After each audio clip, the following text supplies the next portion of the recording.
in an emerging market, an emerging economy, then Cuba would be, the best place on earth. It is free of corruption, which is very, very unusual. It has a highly educated workforce, so that everyone you're correlating to exceeds expectations in terms of their academic ability or their technical ability. There's now a very sympathetic foreign investment law, particularly around the port of Mariel, which is it has been designated as a growth area for foreign investment.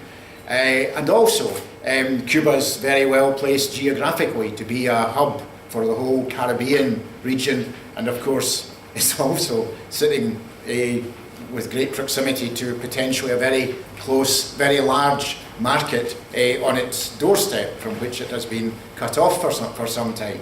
So objectively, Cuba has got a huge amount of potential economically if the other elements could be removed from the equation, which clearly they won't be for the immediate future at least. But anyone who thinks about it, but none of that should be a deterrent to actually considering the possibilities of trying to work with the Cuban government and with Cuban businesses, state businesses, in order to find ways forward. And that's really what we've been doing in recent years. And if you deal with the Cubans, then the basic starting point is respect. You have to respect the country, you have to respect the political system, and you very quickly develop a high level of respect for the people that you are dealing with, because they are all extremely competent, they're all extremely fair, and they're all extremely reasonable. And they are doing their best to work their way through a very, very difficult situation. It's not easy, but why should it be easy? Because more than any other country on earth, maybe, Cuba is aware of the fact that people coming in to Cuba for economic reasons may not necessarily be working in the interests of Cuba. They may be working against the interests of Cuba, they may be indifferent to the interests of Cuba. And the people who are working in the government ministries, in the state businesses, it is their job to ensure that the legitimate interests of Cuba are safeguarded. So everything is negotiated to a very fine degree. It's very open, it's very honest, but it is very, very detailed. And again, if you respect the motivation for that, then that is not a problem. It is just something that has to be worked through.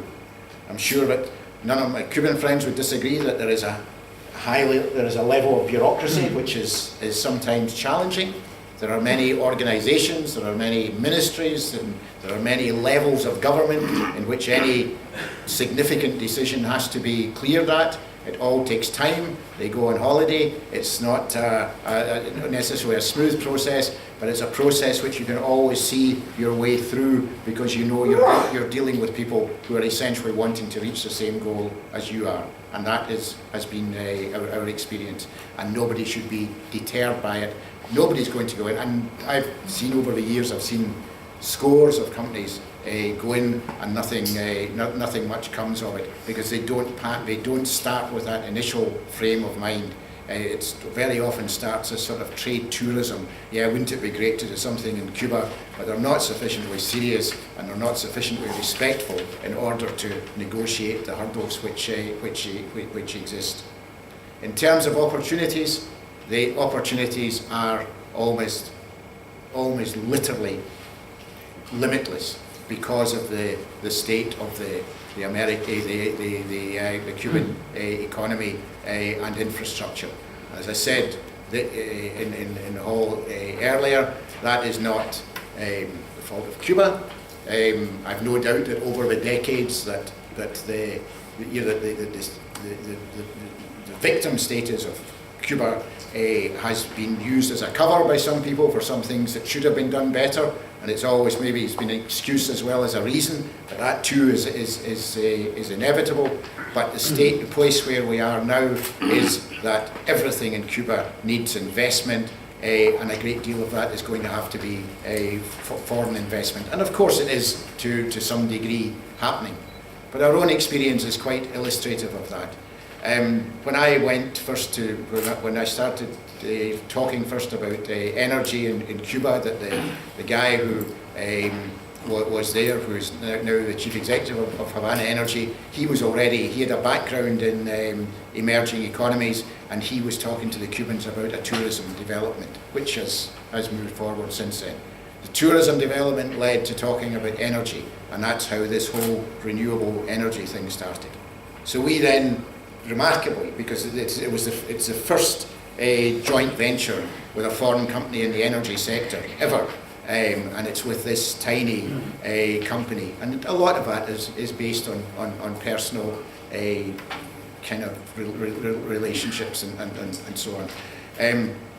But we, so we then, as Havana Energy, we have a joint venture with Zucker, the sugar company, and of course what the Cubans put in, because the Cubans can't put money into these joint ventures, so what they put in is the land and the natural resource, the sugar biomass.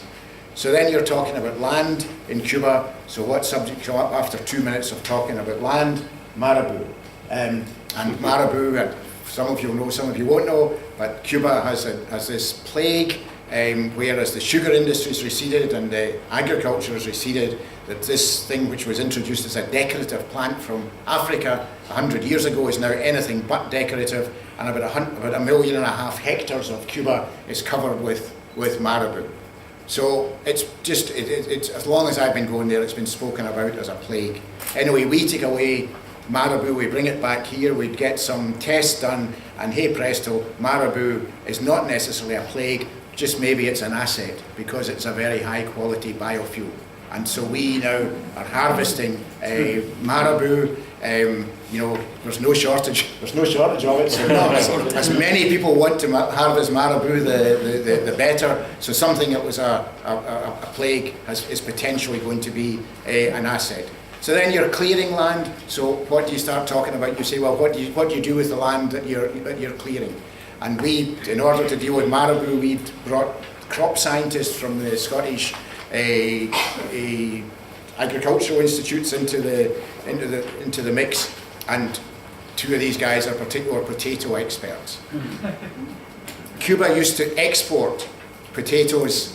Cubans love potatoes. They used to export potatoes all over the region. Now there are potato shortages within Cuba, and they don't export them, they import them, but they import them irregularly. Ridiculous.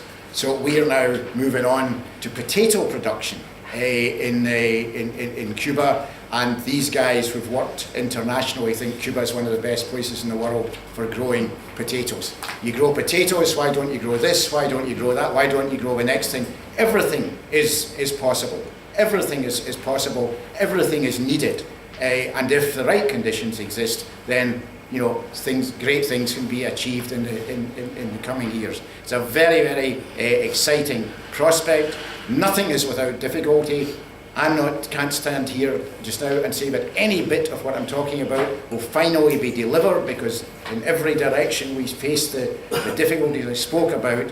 But if the government, if international institutions would get behind Cuba, and if the great barrier across the water could be removed, then the lives, the thing that matters ultimately, which is the living conditions and the prospects and the human potential of Cuba, could be released. And that's the great challenge of the years ahead.